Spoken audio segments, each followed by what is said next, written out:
Hi, everyone. So we're going to be talking to you about driver access, which is the process for which drivers get on the Uber platform today. We'll start with some introductions. I'm Stephanie. I'm a product manager on the driver access team, and I've been at Uber for a year and a half. Prior to Uber, I worked at Shutterfly and then in mobile gaming for a few years before that. I went to Stanford, got my degree in industrial engineering, and I'm super excited to talk to you guys about this today. Hi, everyone. My name is Gayatri. I've been at Uber for 2.5 years. I lead the compliance team under driver onboarding up in Seattle. Graduated from Cornell University in computer science, and since then I worked at Microsoft, Expedia, and now at Uber. Cool. So let's talk about driver access. What is driver access? Well, every week we have over 500,000 partners sign up to drive with Uber. They come from all around the world, all from different walks of life. Our partners are artists, musicians, students, mothers, business owners, and each of them comes to Uber with their own unique story on why they are here and what they're trying to get out of our platform. On driver access, we're responsible for enabling these partners to access the platform and then also be successful in their journey on Uber. This comes in two pieces. First, driver onboarding. For this is a list. This is essentially a way for partners to understand what is required by their local city or state in order to drive. And then two, be able to provide the proof of their eligibility for those requirements so that they can get started. The next piece is then eligibility and compliance. So not only do partners provide the requirements to us, we also need to make sure that for everyone that is getting on the platform or taking trips on the platform, that they are staying compliant with local regulations. We'll talk more about this in a little bit, but first I'm going to give you some history of how we got here and history behind our team and driver access, our journey. So back in 2013, which actually wasn't that long ago, Uber was primarily a black car service, meaning that when you called an Uber, instead of a Toyota Prius showing up, it would be a person in a town car with a suit. When these drivers were onboarded, they actually had to go to a physical Uber office with all their documents in hand, talk to a person who would scan and photocopy their documents to get into the system, get their documents approved, and then they would be handed an Uber-owned iPhone that had the driver app pre-installed. With this, they were then able to access the app, and once they were eligible, be then given a short tutorial and then sent along to take trips. Of course, Uber kept growing. So it got to the point where our offices became filled with iPhones. In addition, drivers were waiting in really long lines outside of these offices to get onboarded. Our city ops were seeing lines of people waiting outside the office before they even, right when they got to work. We had people who were hired to do operations management with Harvard MBAs, spending their days stuffing iPhones into envelopes and then mailing these out to drivers as they got eligible. They were photocopying docs, scanning papers, all to get into our systems, and the number of drivers just kept growing. So what happens when you can't fit the number of people you want to onboard into an office? You rent out a football stadium. We had city ops actually rent out football stadiums to do driver onboarding events just because there were so many people trying to get on. And what happens when you get to the scale of growth where you need to rent out football stadiums and you continue to grow? Well, there are lots of football stadiums in the United States. Thankfully, we didn't rent them all.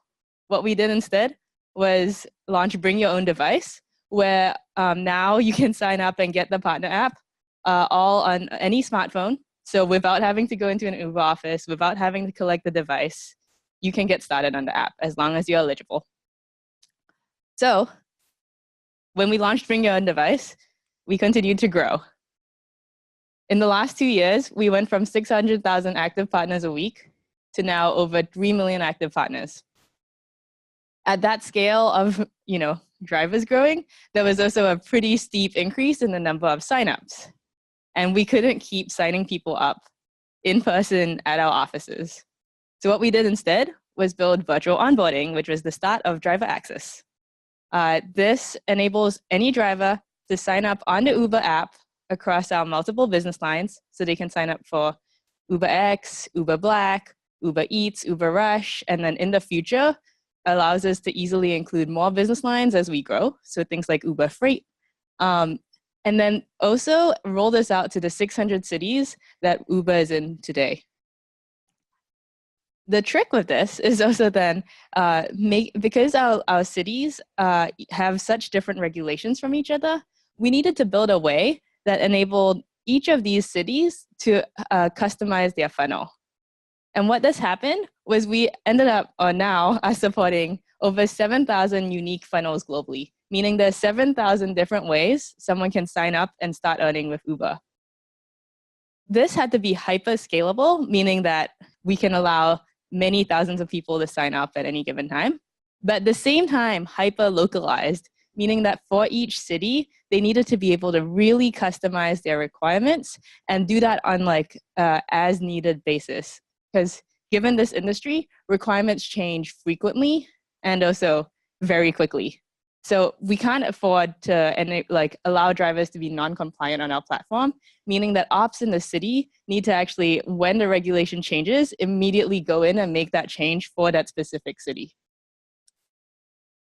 So that's the tech that we do. But within each of these funnels, there are also documents. So these funnels include a series of like documents or regulations you need to go through. And what happens is for each of these documents, there can be multiple states that a document can be in, meaning that we manage over 1 million unique states globally. And the reason for this is if you think about a simple document like your California driver's license, it can be rejected for up to 20 different rejection reasons. It can be blurry when you uploaded it, there can be glare, or it could be expired. And we need to manage all of these states so that when we tell you something went wrong with your document, you're able to go in and fix the thing that went wrong. This is a particularly unique problem to Uber because most regulations are enforced either by the city, state, or country. So if you think about getting a parking ticket outside, that parking ticket, the line or the streets that you can and can't park on, regulated by the city and determined and also kept track of by that city. And then when you get the ticket, local enforcement officers who are trained to know where and when you can't drive, then go and give you the ticket. For us, we're essentially doing that, but on a global scale. So we're not doing that in one city, we're doing that in 600 cities. And we're doing that for people who are driving other people. So it's really quite a lot. And I've talked a lot about now onboarding as a whole, but I want to really get into what this looks like. If you took out your phone today and tried to sign up with Uber, this is what you'd see. You'd be asked if you have a vehicle or if you need one. You'd do a background check, upload your driver's license, upload your vehicle insurance, get your vehicle inspection. Seems straightforward. You can do this across multiple apps. You can have your rider app, your driver app, or web. And we've also made it so that no matter which platform you sign up or come back on, you're able to seamlessly transition between those apps. All fine, except that we have asynchronous processes that are going on in the background. So unlike your traditional funnel, your documents need to be approved, your background check needs to be reviewed, and based on those reviews, you may get sent back or forwards in the funnel depending on the status of your document. For example, if your driver's license had an issue, we bring you back to that step, give you a chance to correct it, and then let you continue in the flow. And so far, I've talked about this as a relatively linear process.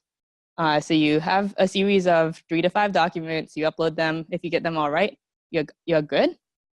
However, as we build more business lines and as we roll out in more cities, things get more complicated. So you can have steps that branch. For example, if the regulations between Uber Eats and Uber X are different in one city, we need to keep track of that. And based on your selection, send you down a different path. And in highly regulated markets, you can have up to 20 different steps that you can go down. And based on the status of your document at each of those steps or the choices you make along the way, you can get sent back and forth in the flow to essentially continue this process. And as of today, our tech is built and we are able to do all this. The next challenge for us was then figuring out how do we start to make sure that this experience is the best for everyone signing up. We have so much data, but given that this is not a traditional onboarding funnel, we can't analyze this in a waterfall chart where people are dropping off on specific steps. We have to get creative, and we built our own tools to do data analytics. So if you see this is the mapping out the flow for one city in the US. Each of these paths out represents some subset of people that have made it down that number of steps. As you can see, there are many different paths the user can go down.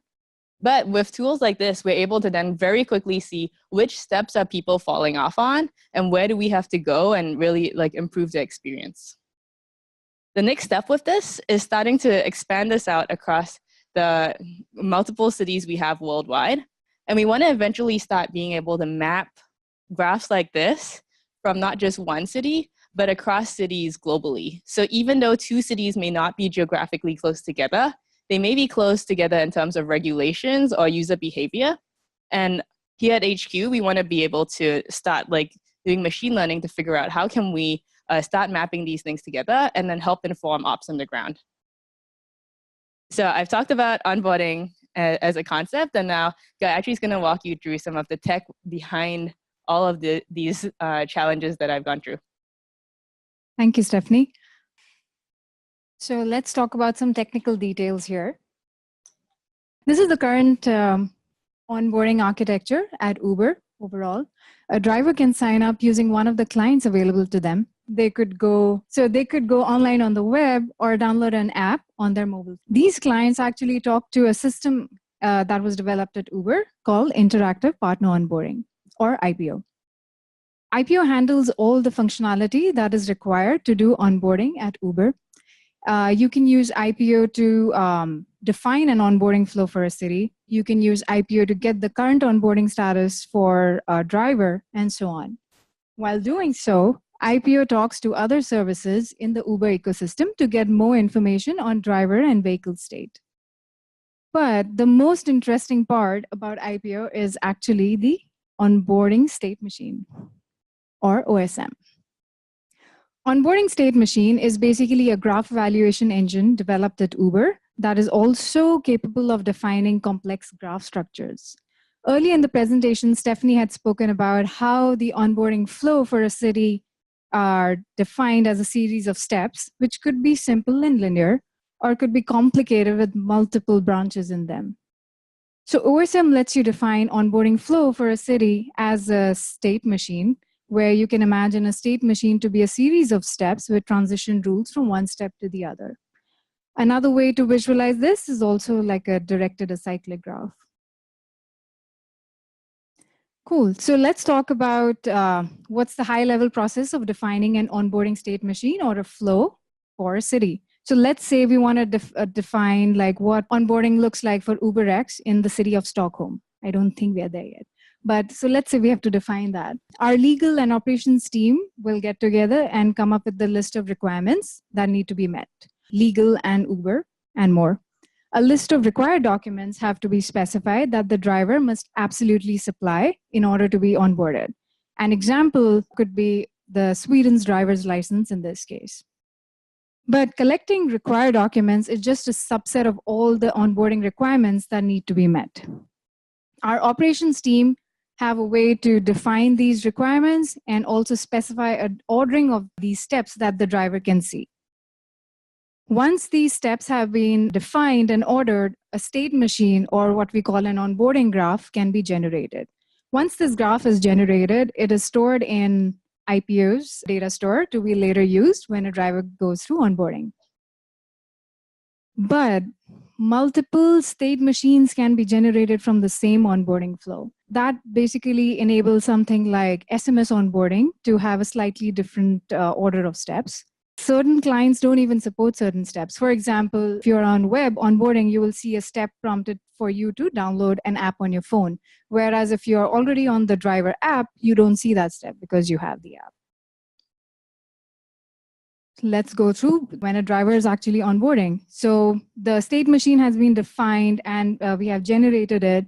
And here the driver has completed certain onboarding steps and now it's going through the onboarding flow. The user or driver signing up needs to be told what's the next thing they need to do. So the client calls IPO, which is Interactive Partner Onboarding, IPO calls OSM, which is the onboarding state machine, hey, get me the next step that I need to see or I need to show to the driver. So OSM gets the next step from its state machine data store, returns it to IPO. Now, what IPO needs to do is package it up nicely before it can present it to the driver. So IPO will fetch data like translations, which are based on the language said by the user and other client contexts, packages it up, prepares a screen, and presents it to the user. The driver, in this case, sees a screen pop up which says, hey, you need to upload your driver's license. So Lisa, our driver partner, is onboarded, and she's wondering, what's next? We just spoke about the requirements that go into play while onboarding and how the system is overall designed to handle that. You submit certain documents, follow onboarding flows, the Uber system will run verifications, and you're onboarded. But what's the first thing someone's going to do once they're onboarded? Any guesses? Go online to start accepting trips. That's what you want to do, right? So going online basically is a term that we say is a way of a driver to indicate on their app that, hey, I am ready to start accepting trips. When a driver goes online, there are 20 or more checks that happen in the Uber system to verify that a driver is still eligible and nothing has changed between onboarding and the go online action. So there are certain checks that run again. For example, a check could be that, hey, does the driver still have a valid vehicle to drive people around?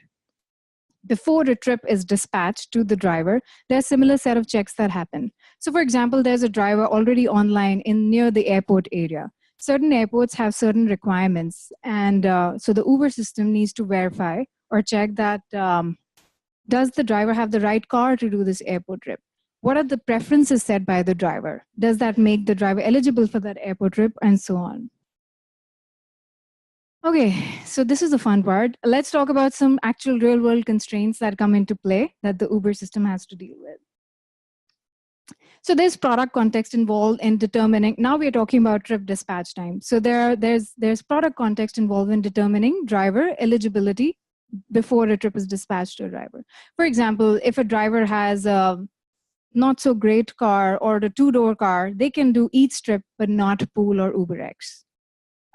Depending on the city, you need to be 21 and above to drive people, but you can be 18 and above to deliver food.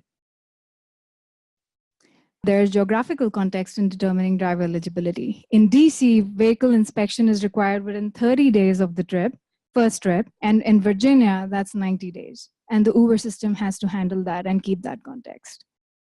There's also regulatory context involved driver eligibility, and regulations have evolved over time, and the systems have changed to adapt to those, and they will continue keep on evolving basically.